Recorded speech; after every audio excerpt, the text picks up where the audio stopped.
Hello，大家好。由今集開始咧，我就會化身成為邊度遊啊，帶大家遊走喺香港咧充滿歷史、充滿故事嘅地方啊。咁所以咧，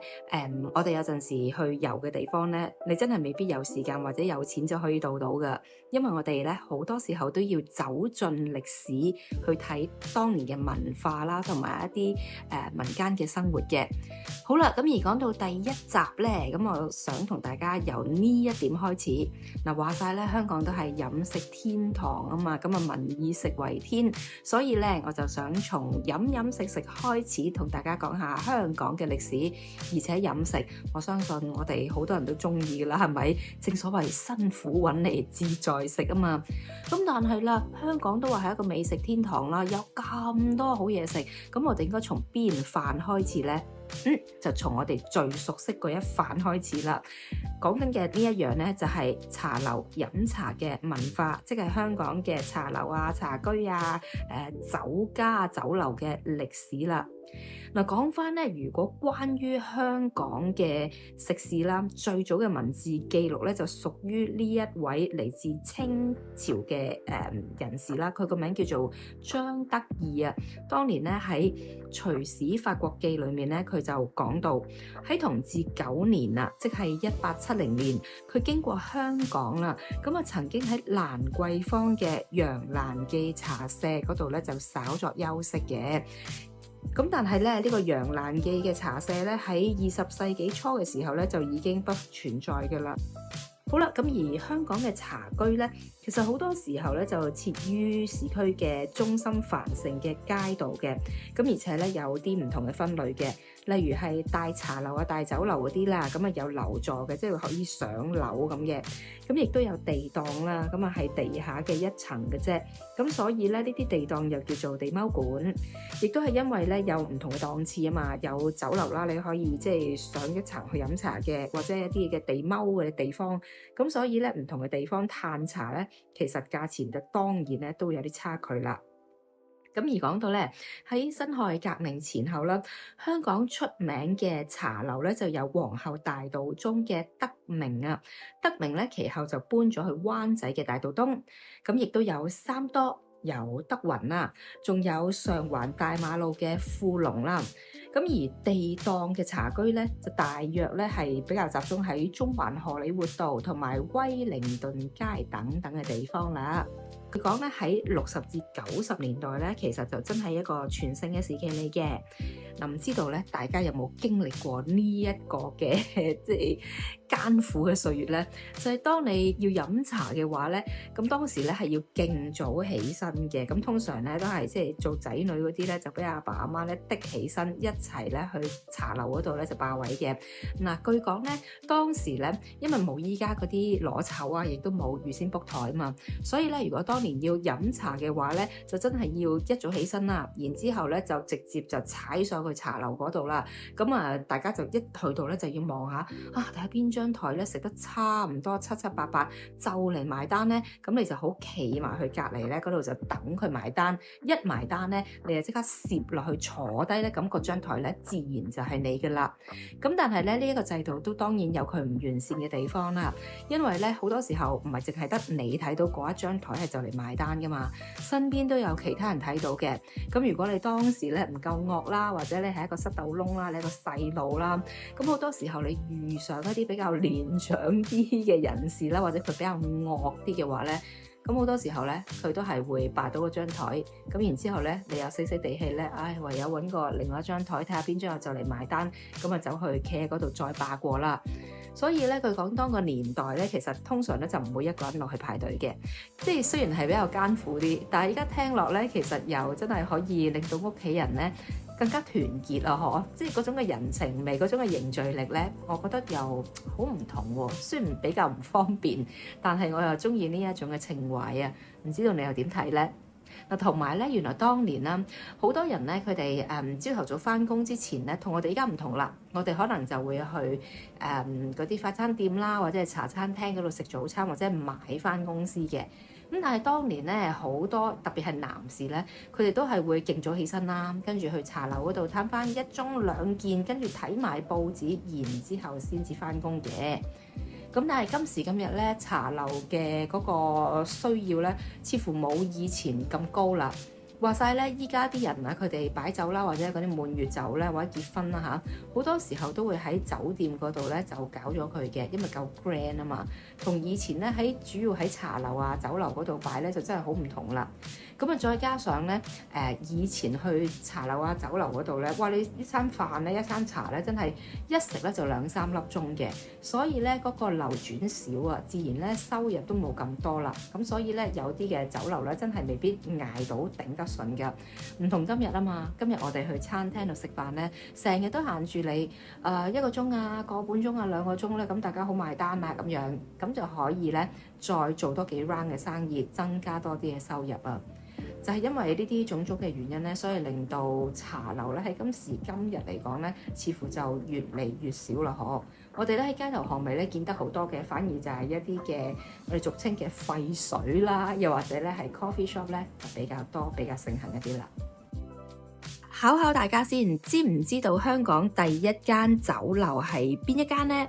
嗱，據講咧就係1846年啟業嘅杏花樓啊，當時咧就喺上環大馬路水坑口嘅。嗱，今時今日咧，大家如果熟悉歷史嘅話咧，就對水坑口咧一聽就知咩地方做啲咩嘢。咁但係咧，可能好多朋友都唔了解嘅。我哋淨係聽到石塘咀咧，就知道哦，當年好多娼妓嘅行業咧，就喺石塘咀嗰度好興盛嘅。但係原來咧，石塘咀之前咧就係水坑口啦，咁所以咧杏花樓咧其實就係建於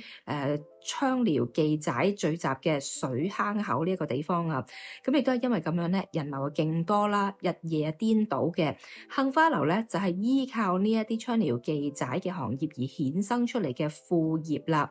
咁但係咧，雖然即係喺個地方比較雜咗少少，但係據講咧，當時嘅杏花樓咧又係香港上流社會飲宴嘅高級酒樓嚟嘅噃。佢咧就有樓高幾層啦，有廳有房嘅，咁亦都有燕窩啊，同埋魚翅呢一啲名貴嘅食材嘅。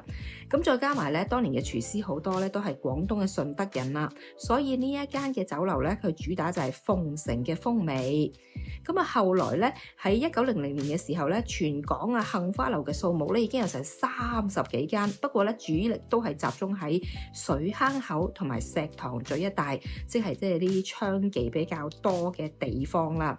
咁但係咧，辛亥革命之後啊，政府為咗要整頓市容咧，就將水坑口嘅娼妓咧遷到石塘咀嘅山道營地，咁所以咧變咗本身係水坑口好好旺噶嘛，咁但係後來咧就變咗去到石塘咀嗰度咧就更加興旺，因而咧又出現咗桃園啊、晴天啊、共和啊、香江呢一啲新興嘅酒樓啊，咁啊搞到咧杏花樓不敵呢一啲新冒起嘅後起之秀，好快咧就沉寂落嚟，然之後咧慢慢就連環倒閉啦。又考下大家，知唔知道乜嘢係茶樓、酒樓同埋酒家其實點樣分嘅咧？好簡單嘅啫，答案就係茶樓咧，主要就係做早午市嘅。咁去茶樓嘅人咧，主要就係為咗食飽飽啦。但係酒樓咧，佢做嘅就係夜市，主要嘅功能咧就用嚟係傾生意啦，同埋交際應酬嘅喎。嗱，好似我哋頭先講嘅杏花樓啦，佢本身係做茶樓生意嘅，但係見到哇原來做酒樓係可以賺到咁多錢，於是咧就轉型由茶樓變咗做酒樓啦。好，咁啊，至於酒家又點樣嚟嘅咧？呢一個名咧好似好普通咁啊，嗬！但係其實咧背後就非常之有詩意嘅。話說酒家咧就係出自唐朝杜牧嘅《泊秦淮》，裏面咧有一句夜泊秦淮近酒家。咁而最早咁有詩意嘅酒樓咧就係西環嘅金陵酒家啦。後來咧好多嘅酒樓咧都用咗酒家呢一個名，咁所以咧茶樓其實就係做早午市嘅，酒樓同埋酒家咧就係做晚市，我嚟傾生意同埋應酬用嘅。依家識得分啦啩？同大家講咗咁多當年喺香港好著名嘅酒樓啊、酒家之後咧，咁呢一部分同大家講下嘅咧，就係我哋今時今日咧仲可以幫襯到，仲可以去感受一下當年風味嘅一啲酒家啦。首先係呢一間啊，喺中環威靈頓街嘅容記。容記咧依然都係非常之出名啦，特別係佢嘅燒鵝啊，簡直係聞名遐里啊！喺上個世紀50年代嘅時候咧，更加有飛天燒鵝之稱嘅。你又知唔知乜嘢叫做飛天燒鵝啊？話說咧，就係容記嘅燒鵝咧，非常之出名啦，所以唔單止係本地嘅市民嘅，連外地嘅遊客咧，佢哋一嚟到香港咧，哇，都一定要去容記嗰度幫襯下，嗒下佢啲燒鵝嘅，所以咧就令到好多人咧對於容記嘅燒鵝咧趨之若鶩嘅。咁而為咗解決口腹之欲咧，好多時候啊，呢啲外國嘅遊客啦，或者係移民咗去外國嘅香港人咧，佢哋就會拜託非香港線嘅空姐同埋空少，等佢哋回程嘅時候咧，幫自己順便帶隻容記燒鵝，所以咧容記嘅燒鵝咪識得飛天咯。咁但係咧有啲人又會問啦，嗰啲燒鵝咁樣長途飛完之後，哇，仲得唔得㗎？嗱，好似咧聽聞啊，當年咧呢啲燒鵝啊，交到去客人手上嘅時候咧，仍然係暖㗎。食嘅時候咧，同喺酒樓裏面食嘅咧，根本就冇乜分別嘅，唔會話失色，唔會話擺耐咗咧，啲肉又硬啊，又唔好食喎。點解咧？原來個秘訣咧就係啲空姐空少將啱啱買翻嚟嘅燒鵝放喺飛機廚房入面嘅保暖櫃嗰度保暖咧，就可以保存到佢嘅原汁原味啦。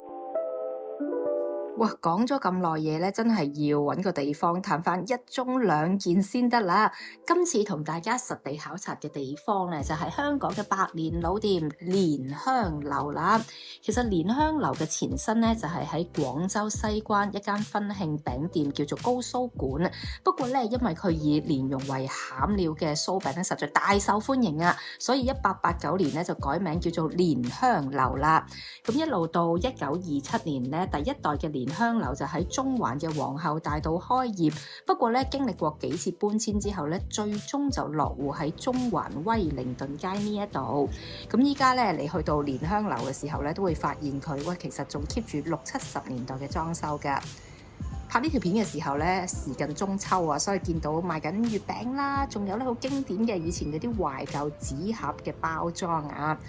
咁啊喺大門隔離咧，其實有個少少嘅 corner 位，大家可以睇下佢啲茶壺啊，佢啲茶葉罐嘅。哇！一入到去咧，見到有非常之有親切感嘅點心車啊，仲有點解有人會攞住啲大水壺、大茶壺喺度幫人沖茶嘅咧？事關蓮香樓咧，就係香港依家少數仲會提供茶盅飲茶嘅茶樓，所以一盅兩件嘅盅咧，其實就係指呢一啲嘅茶盅啦。我都中意用茶盅嘆茶嘅。喺蓮香樓入面咧，真係好有人氣啊！好 feel 到以前飲茶嗰啲熱鬧嘅情況之餘咧，仲可以見到好多懷舊嘅裝飾，譬如係雀籠啦。不過佢依家嘅雀籠咧，其實就冇雀仔嘅啦。咁啊，見到有一啲嘅經典嘅字畫啦，仲有吊扇啦。蓮香樓咧，依家仲開多咗一間分店喺尖沙咀嘅，兩間鋪頭都係24小時營業啊！唔知道係咪咁樣咧？所以整翻個 disco ball，咁夜晚咧就可以有 feel 啲啊！呢一個雀籠咧都真係好靚，係一個好精緻嘅裝飾品啦，而家變咗。咁喺呢一度咧，你仲可以見到，譬如咧，當年啊啲茶葉其實係咁樣擺喺度嘅，跟住咧就住客人飲咩茶就得俾客人啦。呢個都係蓮香樓嘅一個特色。蓮香樓咧創立嘅飲茶文化咧，就好似係呢啲嘅手推車啦，跟住茶盅飲茶嘅文化啦，呢啲喺香港咧都係慢慢已經失傳㗎啦。咁當然啦，仲有佢一啲經典嘅點心，譬如係豬潤燒賣等等啦。咁你見到咧有唔同嘅餐車同埋點心車穿梭喺人群之中，哇！呢一個冬瓜盅唔好睇小佢，好少地方食到㗎啦，都係傳統茶樓裡面嘅經典嘅食物之一嚟嘅。咁啊，餐車有幾層嘅，除咗擺食物之外咧，仲有姐姐佢哋要用嘅工具。呢一架你見唔見到啊？呢啲啫喱糖依家都好少茶樓有噶啦，仲有一啲嘅紅棗糕啦。呢一個咧，其實都越嚟越少地方有噶啦，好清香、好清甜噶。佢係椰皇鮮奶燉燕窩，我都叫咗過嚟試啊！哇，你睇下佢精緻到連個椰殼上面都印有蓮香噶。食完之後咧，我直情想將呢一個椰殼都攞走做紀念品啊！跟住睇下仲有啲乜嘢美食先。哇，有燒腩肉啦，仲有呢個有西米布甸啦、芋角啦、叉燒餐包啦，跟住咧有鹹水角啦，哇，炸鮮奶啊！睇到咧樣樣都想食啊，不過真係食唔落咁多嘢真。呢一架咧有碗仔翅啦，同埋蘿蔔燉牛腩嘅。哇！呢一個點心卡依家好少啦，依家都係點心紙為主啊。咁當然啦，就係點心車上面嘅點心都係各色其色嘅。所以咧，蓮香樓就吸引咗好多本港嘅市民啦，同埋中外嘅遊客。同我同一張台嘅咧就係韓國嘅遊客嚟㗎。睇下，我中意飲茶係因為咧可以一班人一齊飲啦，跟住大家嗌自己想食嘅食物，然之後咧一齊分享啊。飲茶嘅文化咧，其實都象徵咗香港人嘅家庭文化同埋生活啊。咁而且咧，飲茶嘅文化裏面咧，都帶出生活嘅哲學，就係人生如茶，終有回甘。我哋始終都要相信咧，會苦盡甘來啊！